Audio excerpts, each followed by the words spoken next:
Welcome to another episode of Follow the Brand TV. I am your host, Grant McGaugh, CEO of 5-Star BDM, a 5-star personal brand and business development company. I want to take you on a journey through another deep dive into the world of personal branding and business development using compelling personal stories, business conversations, and tips to improve your brand. By listening to the Follow the Brand TV series, you will differentiate yourself from the competition and build trust with prospective clients and employers. You never get a second chance to make a first impression. Make it one that will set you apart, build confidence, and reflect who you are. Building your 5-star personal brand is a great way to improve your skills and knowledge. If you have any questions for me or any of my guests, please email me at grant.mcgaugh@5starbdm.com. Now, let's begin with our next episode on the Follow the Brand TV.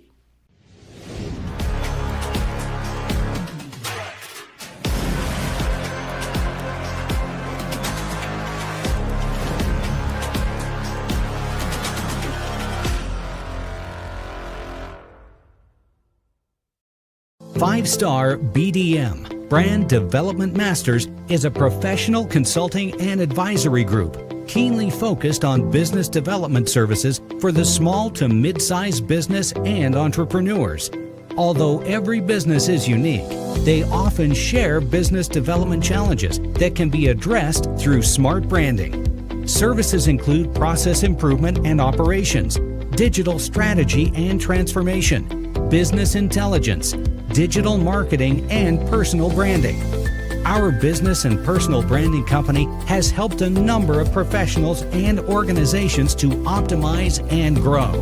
This results in more business, more opportunities, better reach, positive outcomes. Visit www.5starbdm.com today to learn more. AI is everywhere. But if you think that's the answer to growth, think again. Most marketing still misses the mark, not because of the tools, but because of how we approach the challenge. In this episode of Follow the Brand, Grant McGaugh sits down with Erik Huberman, founder of Hawke Media, to get real about what actually drives business forward.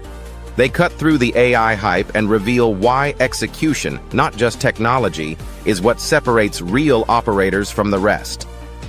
Brand trust matters more than ever. Nurturing your audience beats making noise, and discipline will always outlast the latest trend. If you're building a business or a brand in the age of AI, this conversation is your playbook for smarter growth. It's not about outrunning the bear, it's about outrunning your competition.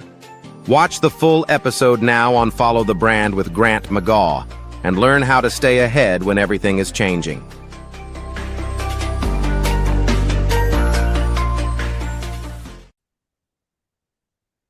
Welcome, everybody, to another episode of the Follow the Brand podcast. I am your host, Grant McGaugh, and today we are joined by a powerhouse entrepreneur, investor, and marketing innovator in Erik Huberman. He is the founder and CEO of Hawke Media and the founding partner of Hawke Ventures. Now, Erik has built one of the most recognized performance marketing companies in the country by challenging the traditional agency model and asking a bold question. And I like this, a bold question. What if businesses could access world-class CMO level marketing expertise without all the overhead, the rigidity, and unnecessary complexity? That question became Hawke Media.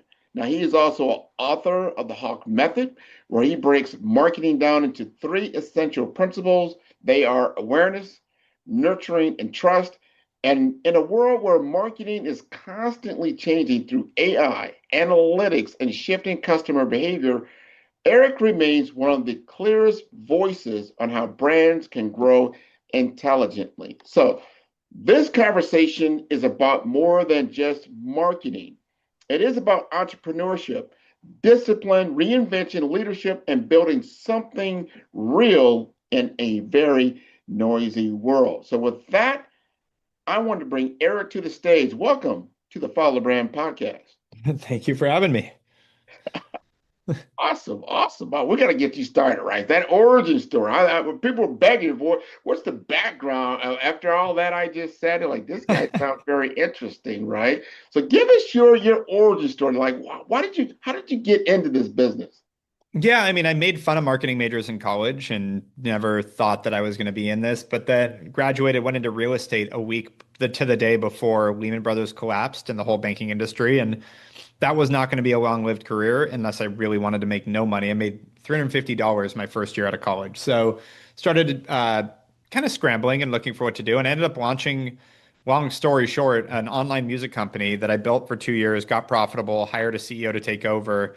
And then after that, jumped into subscription e-commerce really early, launched a men's t-shirt subscription site called Swag of the Month, sold that a year and a half later, and then joined an incubator called Science that had just launched a company called Dollar Shave Club, helped them with that, helped them with their portfolio companies, got focused on launching a women's activewear brand with them, another long story short, and sold that a year later to Bally Total Fitness, started advising, consulting, saw how broken the marketing world is. I mean, at this point, there's 90,000 marketing agencies in the US, and I would say about 99% of them are full of shit. And the few that are any good are, Yeah, yeah. and the few that are any good are, the majority of those go up market and only want to work with the Fortune 2000. So you're good luck finding an incredible agency that's established and reputable that will work with growth stage companies. And I thought that was crazy. Why isn't there an agency that's the best at what they do and easy to work with? And that became our mission statement. And now 12 years later, we're 220 or so people, have worked with over 6,000 brands, currently managing marketing for about 600, acting as their outsourced CMO and marketing team. I love that. Now you said something that got my full attention. Yeah. You said 99% of the marketing companies of those 90,000 Yeah. agencies are not very good. Why is that? What is the Yeah. fundamental flaw that you see? There's no barrier to entry, so there's no license. I mean, this is what's crazy. Like I think we're managing 700-800 million dollars a year of other people's money, and we have no oversight, no regulation, nothing. Like, not that I'm pretty fiscally conservative. Like, I'd rather not have it, but at the same time, you're like, it's, CPA, there's a bar exam. There's 230 something regulated industries in California, including milk delivery Mhm. and hair salons. You need a cosmetology license to cut someone's hair, but Right. I can manage this kind of money and nothing, no education, no proof, no license, nothing. So that's part of the problem is it's one of the industries that is very lucrative, but also there's no stopping anyone from just saying I'm a marketing person. So when I say there's 90,000 agencies, because there's 90,000 people that just said, "Oh, I run an agency," and if a good majority of them have conned people into giving them their money. And I say conned because to me, if you're going to sell your expertise and you're not an expert, that's a con. That Mhm. to me is just, and that's where the passion for this comes in is after running several companies and seeing how crazy it is out there, building a solution to that, with us, you're going to get the best practices, you're going to get trained people, you're going to get a level of expertise that you can rely on. Marketing is still a moving target and it's still, there's no guarantees in it, but it's amazing how many people just like don't even go in the right direction and waste money. We have lots of people that'll, oh, we decided to go with an agency that's more local to us, or this agency was a little cheaper. And then 6 months later, they're broke. They're out of money. They blew everything. People really don't seem to comprehend the opportunity cost side of marketing. Like I always explain, like if we're managing $50,000 a month in your ad spend, maybe we're charging 5 to 10,000 bucks a month. That 50,000 has to turn into 200 to 250 grand for it to make any sense. And we'll have people go, we went with the 4 grand option instead of your 5 grand option. I'm like, so you saved $1,000 on something that needs to produce $250,000, hoping that Right. they were treating it like a commodity. It's that kind of decision making that actually allows these agencies to exist because you can be on this hamster wheel where you just sell through whatever you're churning through and you have these 3 month relationships that happen and I've seen there's thousands of those agencies. So I know that's a very long-winded answer, but No, I want the audience to really understand this because it's a big investment. It's a big yeah, investment. totally. You're expecting a outcome, an ROI. You're like, hey, if I Yep. give you five, I should get at least 15 back. But it's like Yep. Yep. There should be a definite uptick, especially or in that 90-day period of And a lot of time. people make that decision based on the 5, not the 15. And so There you that go. that creates this, demand for these, startup agencies everywhere where they're just churning through people's money, and it takes months to figure out that they're just churning through your money. And so that ends up being where they thrive. The other attraction is like guys like Gary Vaynerchuk and a lot of other people have made this. Ty Lopez have made this, not to put them in the same vein. I like Gary. Ty is a con artist and finally seems to be getting what's coming to him. Um, the they have made this sort of sex appeal to running an agency that all these people go, oh, that's where I can make my millions. They think it's a get rich quick scheme, and so that combined with the no barrier to entry, combined with the demand for it, here you have this crazy industry. I love what you're saying there because I want people to really lean in because I think a lot of companies struggle to balance, I call it short term, performance marketing with long term brand Yeah. building.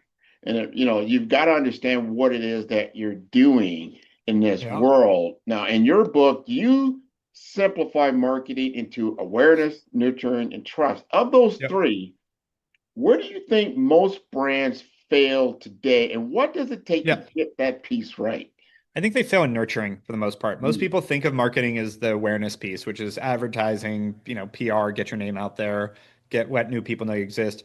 And then trust is, a lot of people do intuitively. They're like either they drive word of mouth or they try to talk to people or they get reviews and testimonials and influencers, like, people to give them credibility. The nurturing part is where people really miss out because, like, easy example, you're talking about the short term, like, what's your sales cycle?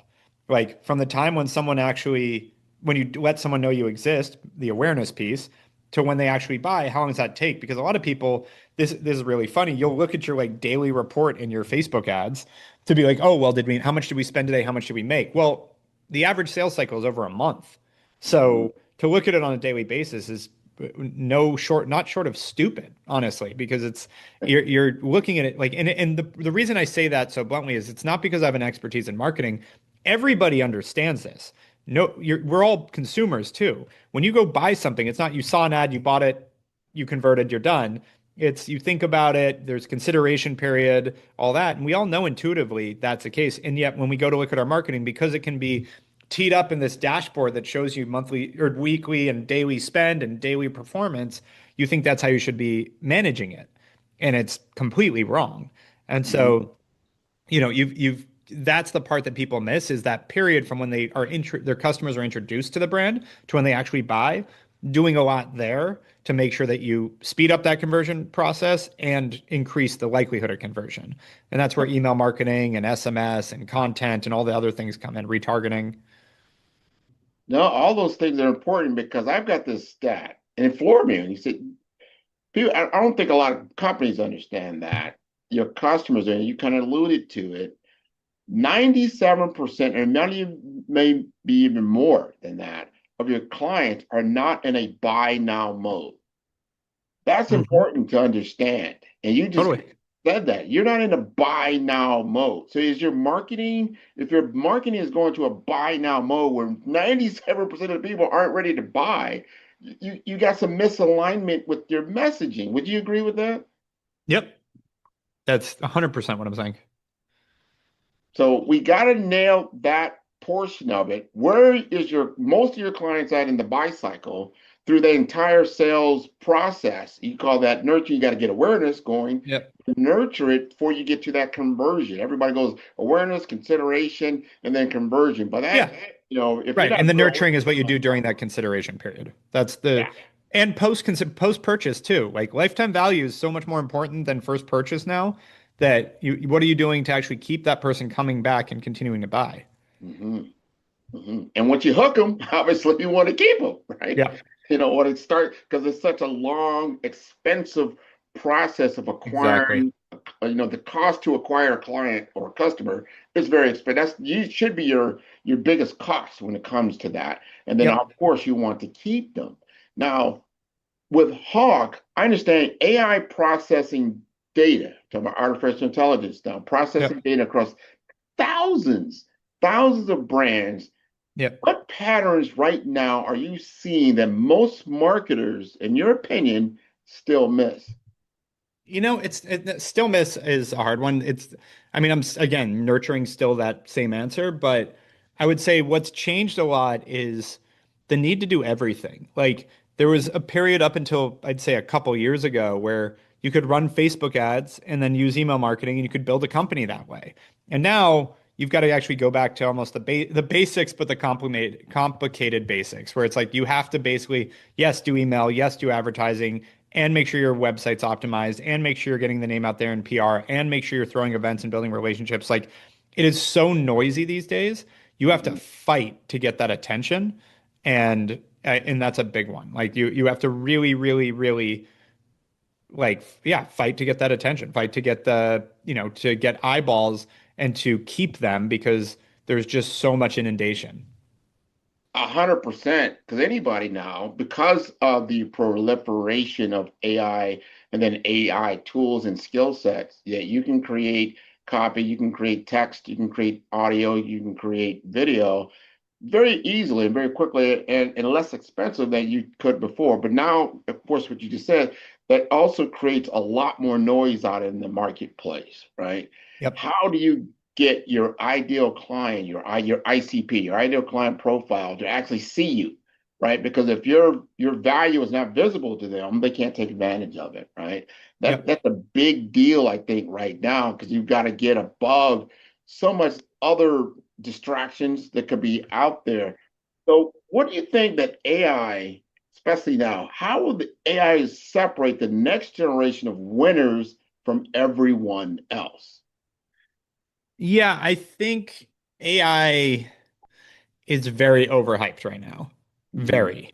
And I don't mean overhyped in terms of the future. How do I put it? Well, it is overhyped there too, but it's going to change a lot of the way we do things.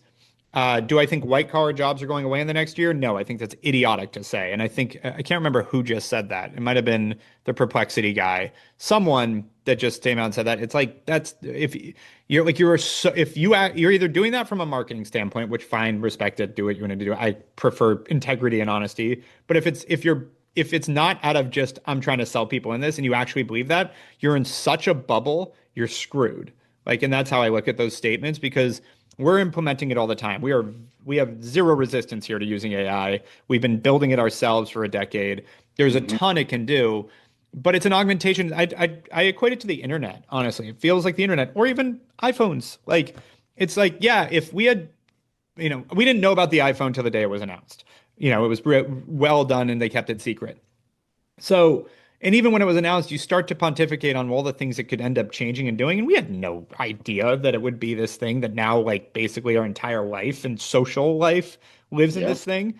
No idea. And so it's the same thing with AI is like we're so over focused on this thing that's coming because what the current state is, you know, it's like having a 17-year-old intern following you around is how I feel about AI. Like it's Yeah. helpful, but like God, it screws up a lot. And God, you have to guide it well. And you almost have to spend as much time figuring out. Like I just had this conversation with another agency owner like Yeah. an hour ago about another friend of ours. It's like, I've built 35 agents and I'm doing all these things. Right, cool. And your business hasn't grown at all. So like congratulations. You've wasted a ton of your fucking time. You're not more profitable. You don't have higher revenue. This doesn't actually have any practical implementations.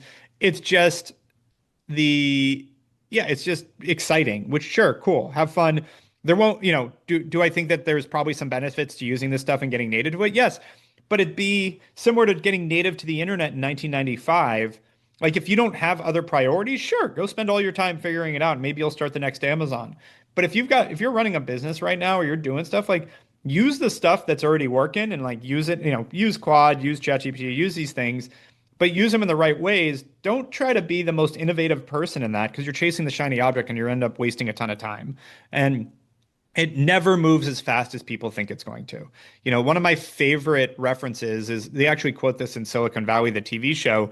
Uh, in the late 1800s, they were trying to calculate all the use of horses. And they said, by 1950, they predicted there would be 9 feet of horse shit on every street in every major city in the US because they never could have thought about the car. So now we're thinking like all jobs are going to go away and people are just going to sit around. No, this is going to create new jobs. It's going to make people more efficient, which means they're going to produce more and we're going to have more output, which is going to allow for more. Will allow for maybe people that don't want to work or do anything to do that. Yes, but I think that's not, I don't think people are made for that. From like the deep depths of our biology, we've always had to wake up and hunt eat what we kill and do the, Sure, hunter sure. gatherer is the whole thing that like the idea that like we're going to get a point where everyone's just going to sit around. No, like I think currency might change. What those jobs are will change. And it could, maybe it'll be highly creative. Maybe it'll be everyone has some sort of entertainment factor. Whatever it is, something's going to shift there, but it's going to happen slowly too. I It was, 100% agree with what you're saying yeah, because, it's hard to predict the future. It's about the adoption. How will human behavior change? As you stated, like with the cell phone had been around for a long time. I remember the cell phones actually came out in the 1980s, right? But yeah, mass adoption really didn't take place until like 15 years later in 90, 95. And I think that was because it could do more than just take a phone call. Now you had data on top of it, and in the birth of the smartphone, getting to your point around, all of a sudden this Apple device came out and like, hey, I now can walk around with a small computer basically that has a yeah, lot of applications, not just one. Agentic AI, and I've been in information technology for 30, 35 years. I've seen a yeah, lot of tech come out, and I've seen a lot of things, get adopted. Usually the biggest stumbling block when people don't realize that is training. Training. It's very easy. Like, and I used to sell a lot of telephone systems. Give you a little background. I mean, these large enterprise systems. Some of them we went from analog to digital to voice over IP. Adoption, human behavior is very, very difficult to gauge because if you're used to doing a certain thing a certain way and the workflow and the work processes are already built around it, just because you introduce a new technology doesn't mean they're going to adopt that. They may use yeah, parts of it, some of it, not all of it. There's a lot of capability. So many people have Salesforce. How many people use all of Salesforce's capabilities? Probably not. You use a certain portion of it. So I think it's going to be in that world. It's going to be there. It's a game changer without question because it can speed things up. You can communicate quicker, right? And you can scale. But to your point, are you just shifting responsibility to something else that doesn't really move the needle? That's a right, big, big point you just made because you can exactly. automate everything and get nothing. Yep. And that's exactly we're also saying that there's that propensity. There's also the propensity to like I remember right when ChatGPT came out, like it was, November of 22 or December, whatever it was. And I had friends in their agencies telling me, and this goes back to how many agencies are shit. We replaced our whole content team overnight. We're just using ChatGPT. I'm like, wow, you must have had a terrible content team. Like, what are you talking about? Yeah, that was ChatGPT 3. That was like it was not there. And we're still in that place where like I'm hearing people like we replaced our whole SDR team with AI. I'm like, do you know how fucking annoying it is to hear from an AI SDR? Like they're terrible. I'm sorry, they're not there. Will this all over time potentially morph there? Maybe, but here's the predict. Like this is a good example of where this goes south.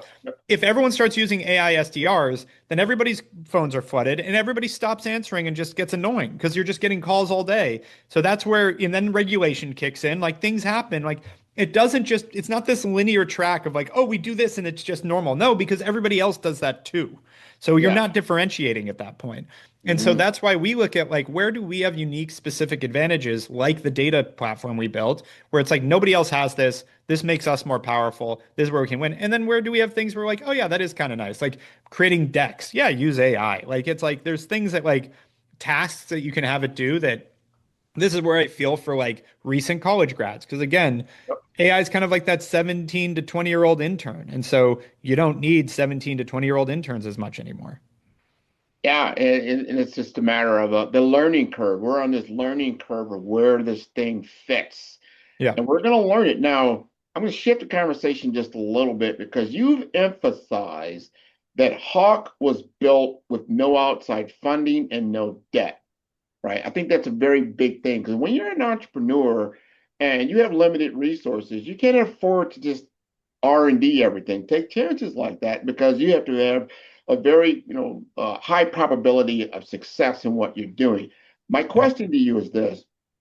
How did bootstrapping shape your decision-making culture and appetite for risk compared with founders who raise, money aggressively? Uh, Good question. The risk is different. So I see this right now. There's a big company I didn't invest in that is now, and it happens when you over raise. So they got all the hype, they raised it to high valuation, and now they have to grow into that valuation. So they have to take outsized risk.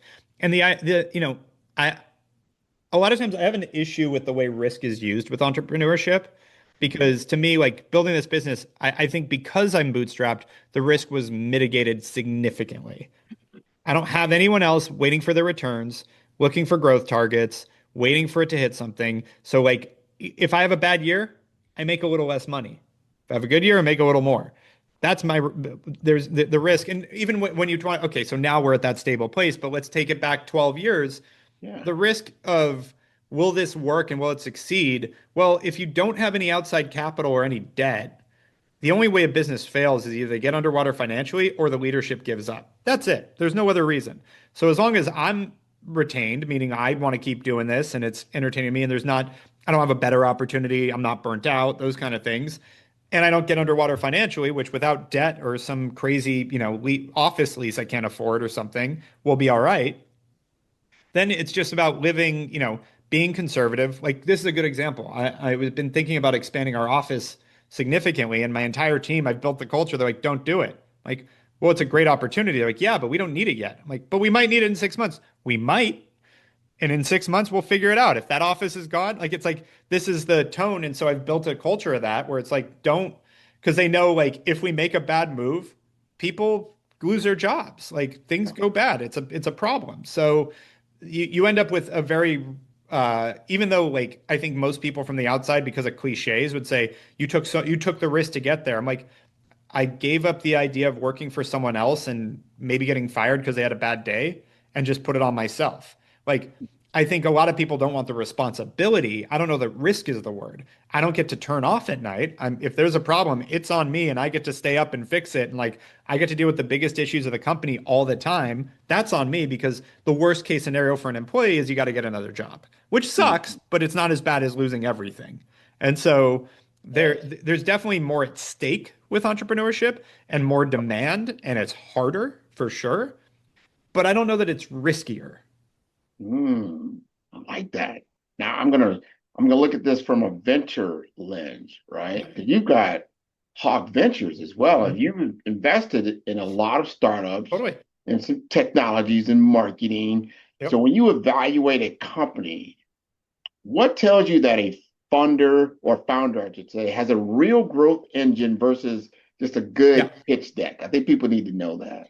Yeah, there's an energy that you have to like, and I hate like there's so many people that would love to like create an objective rubric of how this would work, but at the end of the day, there's a level of like grit and energy that you can get from a founder that they have to have because back to the point, they're either gonna if I don't have to, there's two variables. Is the founder gonna give up and are they gonna run out of money?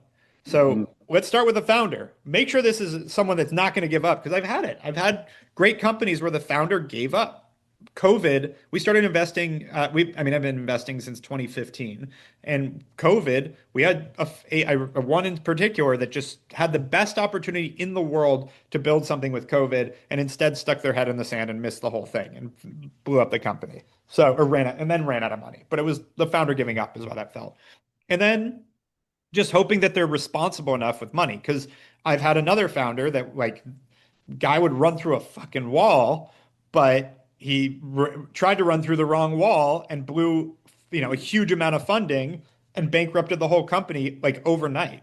So, you deal with it's this balance of you want someone that you like, you can't have a rational, sane founder. Like just down the fairway, easy. Like there's got to be something wrong with you. Like I even talk like I laugh about it because I'm in like YPO and a bunch of founders groups, and like, I could sell this all today and retire and move to Mexico or hang out, or I say Mexico because we got a place there, but like my wife and I Yeah. joke about the taco shop fantasy. Like, let's just live on the beach and open a taco shop, and we've got enough money now to go live that life. Yeah.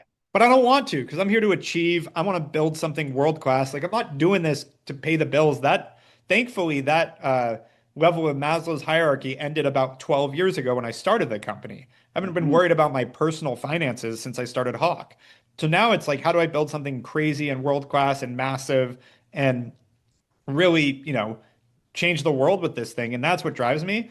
And so one of the best lines I got by a guy that advised for our first fund named Paige Craig, a really great angel investor and now venture investor. And he said, always invest in the ambition of the founder. So if Mhm. a founder is telling me, like we just dealt with this, we were looking at following on a company and they were celebrating that they hit, a small milestone of like, they hit, I think it was $1 million in revenue.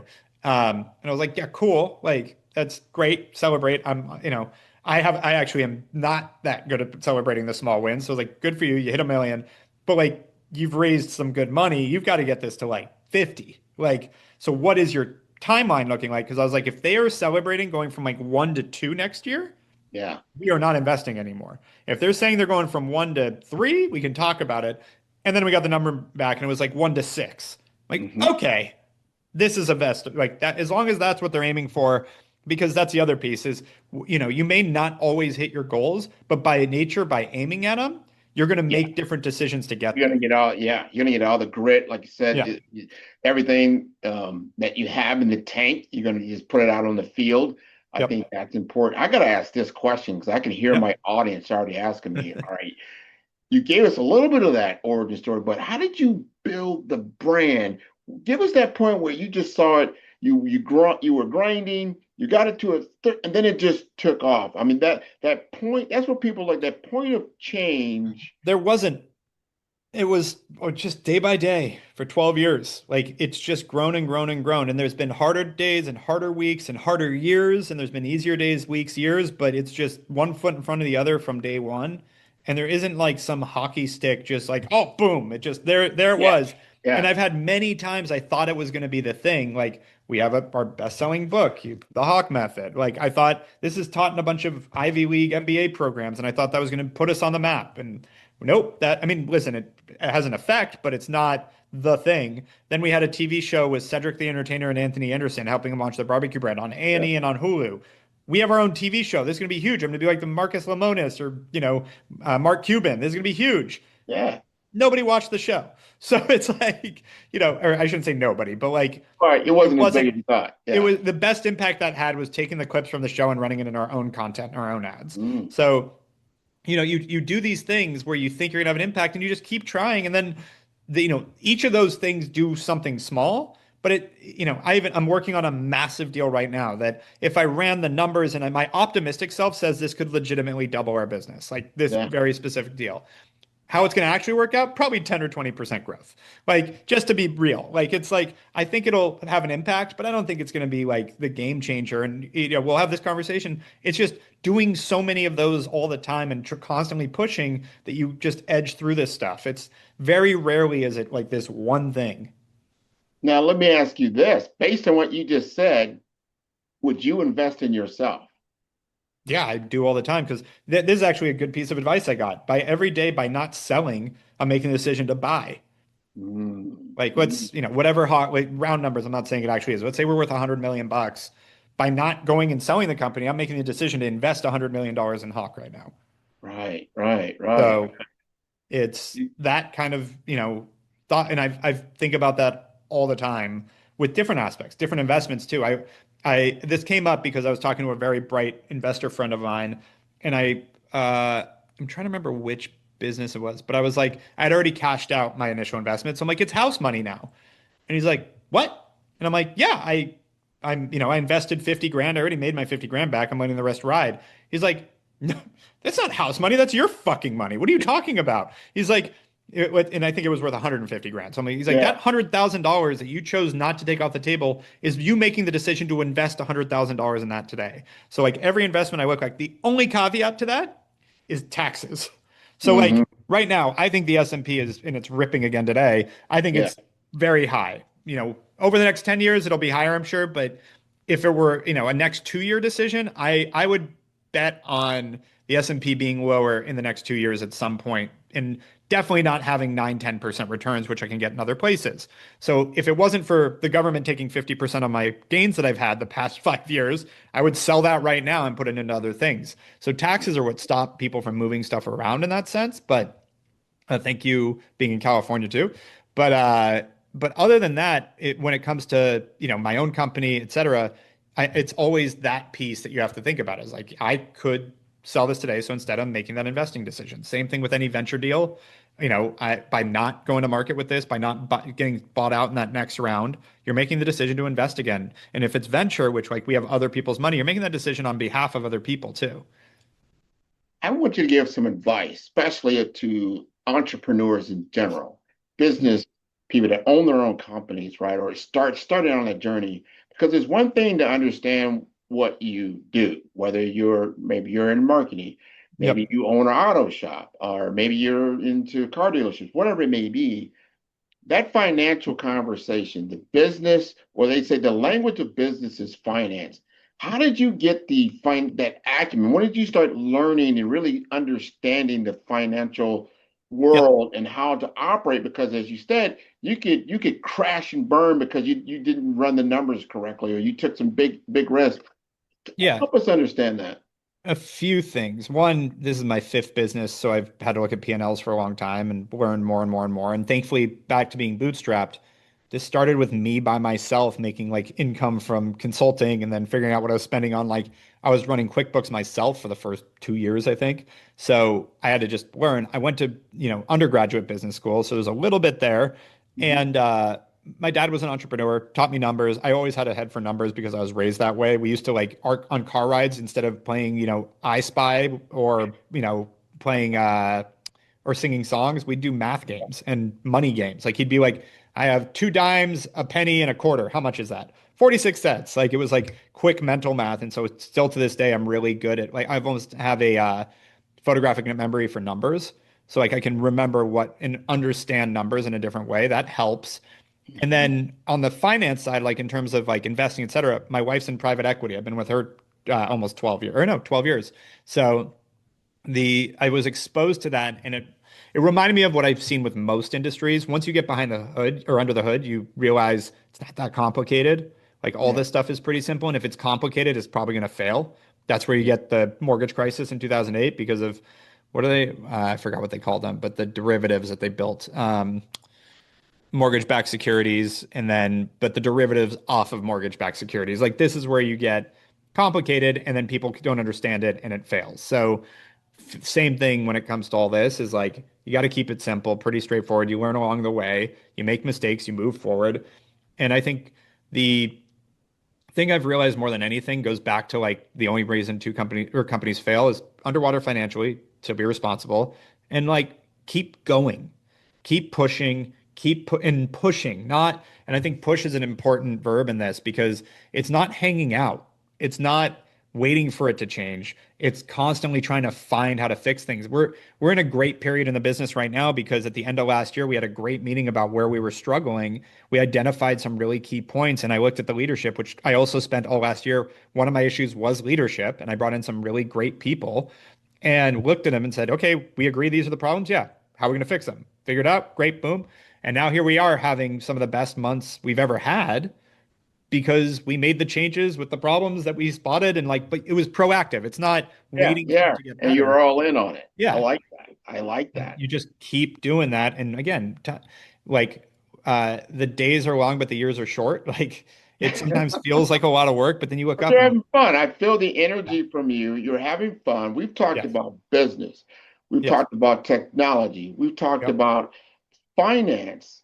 I want to Yep. understand what is your next as you look ahead and you've talked about, hey, we're expanding opposite. You got some things that in as you look at the future of marketing, entrepreneurship, growing your brand, what do you believe will matter most over the next 3 to 5 years that people are still underestimating, in your opinion, today?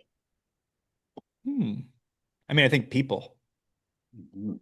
I think I don't think that AI is going to change the fact that hardworking people are still going to make the world go around. And so between all these companies trying to replace people with AI and all these people that are kind of unsold. Like Gen Z's got an issue. They're like, if you look online at what these people are saying, a lot of these guys are saying, like, now, I mean Gen Z and all. I have some great Gen Z people here, but Yeah. like I'd say there's a different tone. Like millennials were brought up by mostly by parents that preached like work hard, bust your ass and you'll make something of yourself. And, yes, that doesn't always work. Some people bust their ass and they just don't get that stroke of luck and it sucks. Most of the time, really hard workers end up doing well. I've seen it too many times. I had a young guy come to one of our venture summits and it was all our LPs. So all these rich people that had given us money to invest hanging out. And he goes, "What is one thing you think they all have in common?" I looked around because I know a lot of them very well. I was Yeah. like, they all work their absolute ass off. That is what I see all these people have in common. That doesn't mean it's always going to be the case, but I think now there's a tone that hard work is what do they say? It's like taking advantage. I forgot the word they use, but it's if you're working hard for a company, you're getting taken advantage of. And it's like, Mhm. Hmm. well, that's not going to lead you to a very good spot because I can tell you as an owner, the people here that work hard do really well and advance and, end up crushing it. And the people that don't go very far. And then they blame everyone else. And so, I'm not unique in that. That is how most people work. And, one of the most senior guys at the company started here as an intern and now bought his first house in LA. I thought, younger people couldn't afford houses. Well, apparently if you work your ass off and do a good job, you can. So I think over the next 5 years, I'm hoping. So first, I think that companies are going to realize, oops, like we needed more good people, and this AI stuff is not advancing as much. And I think that people are going to realize, like the people that commit and work their ass off are going to see the benefits of that. That's that mindset on the use of AI replace. I don't even know who started that or how they thought of that because it's a software application. Yeah. Like, so are you gonna just, replace the person that drives, like I said, Salesforce earlier, or Yeah, software exactly. And can't that's drive exactly it. itself. It's I mean, like, yeah, I just had a guy reach out to me today, like, hey, if our AI could do your media buying for you, would that create a lot of efficiency for you? I'm like, I don't trust AI is not doing our media buying for us. Like, is it going to create some efficiency so that my media buyers can focus more on like details that matter? Yes. yeah. Totally. Can it make us more effective? Yes. Is it replacing? No. And No. maybe More some of it. insight, Yeah. more better data is what you Yeah. want. Better information. I look at the stack, what I call the AI stack, really it comes down to it's data information and really AI really owns that. When it comes to context, that's when it starts to fall apart. And that's what people are starting to see with hallucinations, drift, things like that. Is because it's not a consciousness, right? You're dealing Yeah. with pattern, pattern recognition, which is Yep. good for certain things. But when it comes to experience, when it comes to wisdom, when it comes to what the real playing field looks like when you watch a football game, I always use this analogy and people begin to understand how technology works and how human beings operate, right? If Yep. I take the statistics, I'm talking about a football field, right?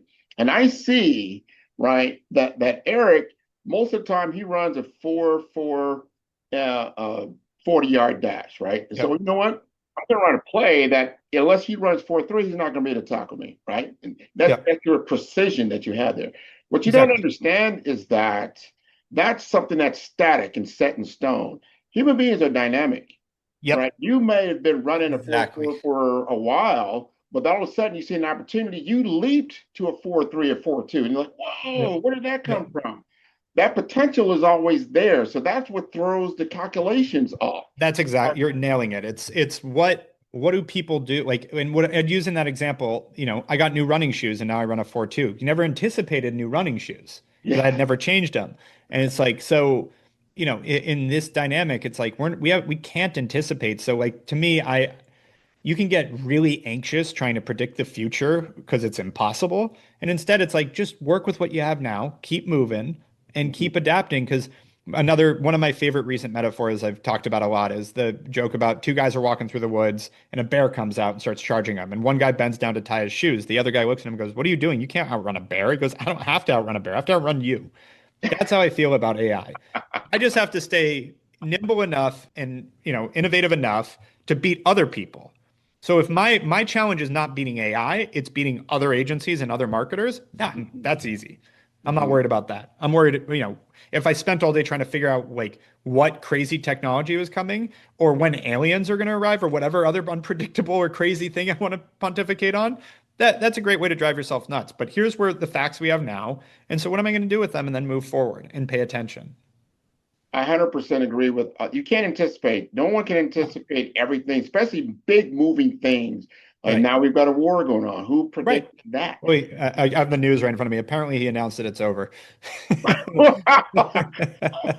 Yeah, would have exactly. thought of that? Yeah. Right? So I hope it is, because Yeah, no I one hope he's likes right, but geez, war. the Uh, market just went from down 2 points today to up a point. So, it's a volatile world. We live in a volatile world, yeah. and but understanding use cases and when to use certain tool sets. There's tool sets. There's nothing wrong, but skill sets are very big. Mindsets are very, very, very Well, big. and When it's adaptability. I mean, at the yep, end of the day, like yep. I even think about like, what if it all went away? The internet went away and we ended up back in like, having a deal hand to hand. Like, well, I know how to make deals and do business and work with people and we'll figure it out. Like, it's just, you got to adapt to the times and have some basic skill sets. If your entire career is locked up into like one type of programming language, yeah, you're in trouble. All you know how to do is run Facebook ads and you don't understand the concept behind them. Yeah, you're in trouble. But like, if you take a step back and just understand how the dynamic of people in the world works, you'll be fine. I think you're 100% right. Do not sleep on the fundamentals and Correct. the basics and learn from somebody who's walked in the path that you want to get into. So if you're a Mhm. marketer, maybe you've been doing 2, 3 years. Wow, you know what? Maybe I need to go get that book that Erik is talking about. Maybe I need to up my game and really understand how to be more resilient in what I'm doing. Because I have the brave framework. That's my framework, right? Uh-huh. Because you got to be brave out here in what you're going to do. But that's an acronym. I believe you've got to be bold, you got to be resilient, you got to be authentic in what you're doing. Then you get valuable, you get visible, you got velocity, and then you can execute at scale once you have all those things in place Yep. to get you Susie. where to go, right? What do I agree? So one last thing, and that is, and I'm going to give you the floor because I believe, especially my guys that are doing big time marketing and what you're doing, tell us why, and as if you're talking to your ideal client, why should we do business with you? Yeah. I mean, thankfully we're fulfilling our mission. We're one of the best at what we do. I will never say we're the best. There's other good ones out there too, but we're one of the best at what we do. And with that, we're easy to work with. So we're cost effective, nimble. Like if you're a growth stage company, you're not talking to us and other people that are as good as us. You're talking to us and probably some rinky-dink little agency, nine Mhm. times out of 10, 99 out of 100, I should say. So there's a good chance we're your best option. And we've done great work and we have, hundreds of case studies to show for that. We have an incredible team and of talent and people that, again, back to how we've built this company, like we really invest in our people and we make sure that they're ready to work their ass off. We call this place, we like to say it's not a family, it's a sports team. We love you. While you're here, we got your back. And if you're not performing, we're going to talk about the great times and you're going to send you on your way. Like it is a place for high performers. And if you're trying to build a great company, do you want a team that's already been to the Super Bowl or you want a Pee Wee football team? Like Exactly. that's what we've built at this point. And what I, sought out to build 12 years ago. And so now the things I'm focused on is leaning into that growth, leaning into that platform. We brought on the head of global operations from Mogilvy to help, systematize the place. Like it's a powerhouse now, but it's the only business or agency of its kind that still works with small and medium businesses and can Nice. give that Fortune 500 marketing to the masses. I think that's very, very important. How do we get in touch with you? Because I know everybody's like, all right, I got it all. I'm in. Maybe I need a job, or maybe I Yeah. need to hire you. How to do that? On social, @ Erik Huberman, pretty easy to find. And then if you want the team, it's just hawkemedia.com. You can always do it. We run a free audit for any business, just to be like, here's the stuff we could do. Here's what you should look at. So that's easy too. I love it. I love it. I love it. I want to encourage your entire everybody out there in the Hawk universe. I know you're out there flying around. If you want to see all the episodes of Follow Brand, you can do so at 5 Star BDM. That is the number 5. That is star. B for brand, D for development, M for masters.com. I want to thank you so much for being on the show. You brought so much value to us today. Yeah. Thank you for having me. No problem. You take care of yourself. Bye-bye. Man, who's your favorite podcaster? Man, Grant, man. I love Grant's podcast. Well, who's Grant? I'm going to send you the link. I love Grant. I love the interview. I've done a lot of these, and this is a great one. It's always great to talk to people who know what they're doing, and it's clear you're a great host, and you've done this many times before. I feel great that we're having this conversation here. Met a new person in business who I previously didn't know. It was an amazing podcast. Grant is an amazing interviewer. I learned a lot. Really enjoyed this. Great questions, great talk track. Super appreciate you having me on. It's been a very fun episode to talk about a lot of things that I don't always get to dive into. So this has been a fantastic conversation. I wouldn't be where I am here today, of course, not on this stage. However, not in my current business projection and my current business model without working with you.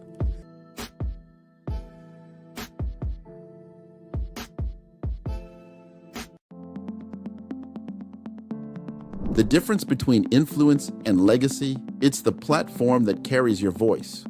You're not visible because you lack talent. You're visible because your brand doesn't speak. I've built 5-star BD&M to change that. Most leaders have the expertise, but not the presence, the vision, but not the vehicle. Across 3 cities, one brand is helping leaders rise above the noise. Here in the heart of Omaha, strategy isn't left to chance. It's engineered with precision. In Omaha, we engineered your Zachner brand, AI-powered, data-driven, precise. TISA went from a local nonprofit to a national speaker in 90 days. We don't guess your brand strategy, we build it. On the shores of St. Croix, your brand takes on depth and meaning, shaped through curated retreats and legacy experiences. In St. Croix, strategy becomes soul. Our retreats don't just refine your message, they rediscover your mission. One founder rewrote his entire company story here. Funding followed 30 days later. This is where leaders remember who they were meant to be. In vibrant Miami, momentum meets amplification, transforming your voice into a movement. In Miami, your brand becomes a movement. Business development accelerators, audience building. Joy came with an old website and an outdated company name, but she left with 5,000 followers and a waiting list. This is where you scale with soul. 3 cities, 1 mission. Your legacy ignited. It started with a thread. Let's pull it together. Stop blending and start leading. 5-star BDM, where legacy is engineered, embodied, and ignited. Visit 5starbdm.com and book your brand audit today.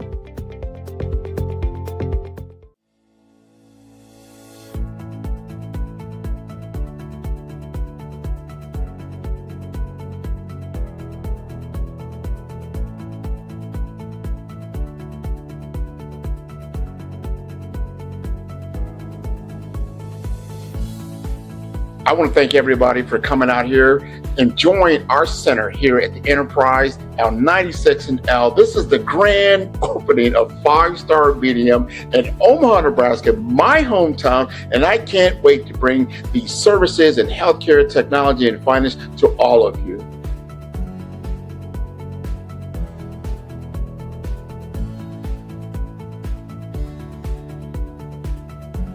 Welcome to 5-Star BDM Studio. This is where we are making the Follow Brand Podcast TV series and the Follow Brand Podcast itself. This is where the magic happens.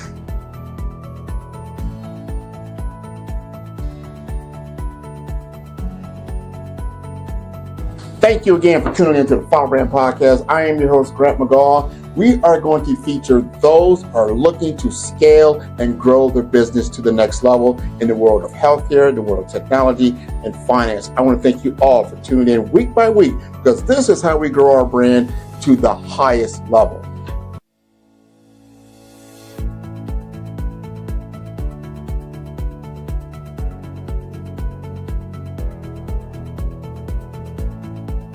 I want to thank each and every one of you, first of all, for taking the time to share your vision, your ideas with us at 5-Star BDM, so we can take what you have and bring it to an ideal state. We want to focus on you.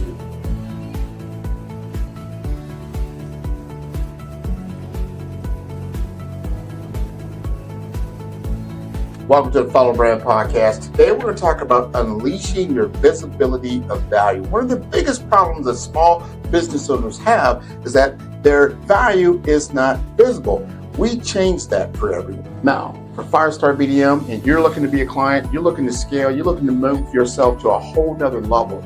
This is the way you do it. First, you book an appointment with me. You get a free consultation.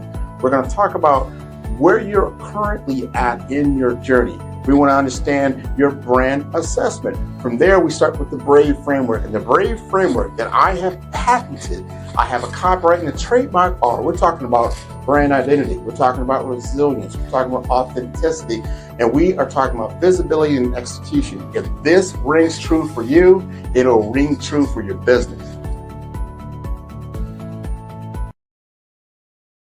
Somewhere right now, your ideal customer just scrolled past you. In the endless stream of content, your message, your story, your brand, gone in a flick of the thumb. Stop. Take a breath. This is the moment to ask, what would make them pause? What would make them care? Because in today's digital world, attention is currency, and you cannot afford to be overlooked. You built something real. You put in the work, the hours, the sleepless nights. You sacrificed, you hustled, you dreamed. But when your brand shows up online, it looks like everyone else's. In a world drowning in content, ordinary is invisible, and invisible is out of business. The truth is, no matter how great your product or service, if your story does not stand out, it will not be seen. And if it is not seen, it cannot grow. You deserve more than to blend in. You deserve to be unforgettable. At 5-Star BDM, we do not just make videos. We build brand conversion engines. Every project is a fusion of cinematic storytelling, strategic messaging, and AI-powered visuals. Every frame is engineered to stop the scroll and start a conversation. We are not here to add more noise. We are here to create impact. With over 1,000 videos produced, we have refined our process to deliver a 5 to 7 day turnaround. Unlimited revisions, because your brand deserves nothing less than perfection. This is not about making content. This is about making your brand impossible to ignore. But let us be clear, this is not for everyone. This is for the entrepreneur who knows their brand is not just a business. It is a movement waiting to be seen. It is for the visionary who refuses to settle for average. It is for the leader who wants their story told with power, clarity, and style. Do not just take our word for it. Susan said, "The video you produced for me was fabulous." Joy shared, "My brand finally looked like what I knew it was." Tisa added, "I highly recommend their work." These are not just testimonials. They are proof that when your story is told right, people notice. Your brand is who you are. Your video is what the world sees. Let us make sure those two things match. If you are ready to step out of the shadows and into the spotlight, 5-Star BDM Video Creation Services is here for you. Videos that stop the scroll. Content that converts. Visit 5starbdm.com/video creation services. This is your moment. Do not let it pass by unseen. Make your brand unforgettable. Hey everyone, it's Grant McGaw, CEO of 5-Star BDM and host of the award-winning Follow the Brand podcast and TV series, where I help you to build a 5-star brand that people will follow. My genius is personal brand development through intelligent communication and helping you achieve your business and career goals. I am a requested speaker on digital technology and brand development issues. I want to work with you to increase the value of your current opportunities while attracting new ones. Every one of you is unique, and we all share challenges that can be addressed through smart branding. As a super connector, I work with you as an executive coach to guide you along the complicated business and career development road, providing the enhancement tools and information you need to succeed. Together, I will help you succeed in today's challenging business climate. I will evaluate and measure your progress. Best of all, I am right alongside you every step of the way. Build the brand called you. Genius is coming. Tune in for our next show or click on our website at www.firestarbdm/followthebrandtv. Thank you.